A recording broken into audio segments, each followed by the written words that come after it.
وہ لمحہ جو ہمارا تھا۔ ایک گاؤں جہاں ہر صبح سورج کھیتوں پر روشنی بکھیرتا تھا اور شامیں چراغوں کی مدھم لو میں ڈوب جایا کرتی تھی۔ وہیں ایک محبت جنم لے چکی تھی، ایسی محبت جو شاید اس زمین کے لیے نہیں بنی تھی۔ رابعہ، ذمہ دار گلشن خان کی اکلوتی بیٹی، ہر آسائش، ہر نعمت اس کے قدموں میں تھی۔ اس کی آنکھوں میں خواب بھی سنہرے تھے اور دل میں معصوم تمنائیں۔ اور دوسری طرف تھا رفاقت، ایک کسان کا بیٹا جو اپنے باپ کے ساتھ کھیتوں میں مزدوری کرتا تھا۔ اس کے ہاتھوں میں چھالے تھے مگر دل میں محبت کا سچا درد۔ رابعہ اکثر کھڑکی سے اس کو کھیتوں میں کام کرتے ہوئے دیکھا کرتی، نہ جانے کب دل اس کی سادگی اور خاموشی مسکراہٹ پر آ گیا۔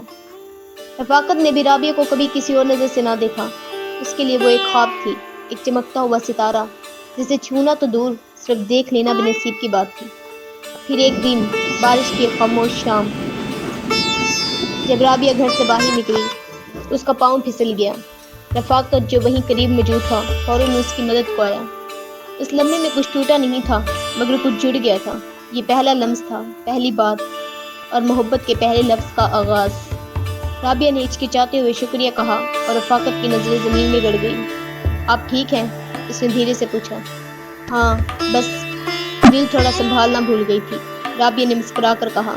یہ جملہ رفاقت کے دل پر ایسا نقش چھوڑ گیا جو وقت بھی مٹا نہ سکا۔ رفتہ رفتہ دونوں ملنے لگے، چھپ کر، گاؤں کے پرانی کنویں کے پاس۔ وہاں پر نہ کوئی سوال تھا، نہ ذات، صرف دو دلوں کی سادہ باتیں تھیں۔ رابعہ اپنی کتابیں لاتی اور رفاقت اپنی بانسری، وہ سناتی، وہ بجاتا، اور دونوں کے درمیان خاموشی۔ لیکن قسمت کی کہانی میں سکون کم اور طوفان زیادہ ہوتے ہیں۔ ایک دن کسی نے ان دونوں کو دیکھ لیا، بات ذمہ دار کے کانوں تک پہنچ گئی۔ لڑکی کے والد کا غصہ آسمان کو چھونے لگا۔ اس کے لیے یہ رشتہ نہ صرف ناقابل قبول تھا بلکہ خاندان کی توہین تھی۔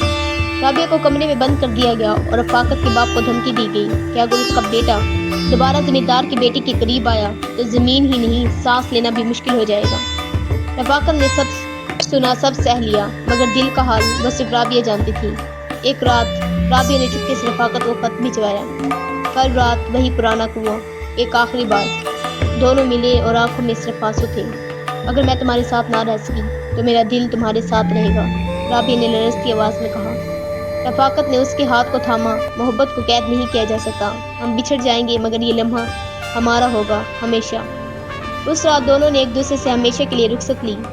رابعہ کی شادی شہر کے ایک امیر نواب زادے سے طے ہو گئی اور رفاقت نے گاؤں چھوڑ دیا۔ سنا ہے وہ شہر جا کر درختوں کا خیال رکھتا تھا اور بانسری بجایا کرتا تھا، وہی دھن جو رابعہ کو یاد تھی۔ رابعہ کبھی خوش نہیں ہوئی، اس کی آنکھیں اکثر کنویں کی طرف دیکھتی اور دل رفاقت کو پکارا کرتا۔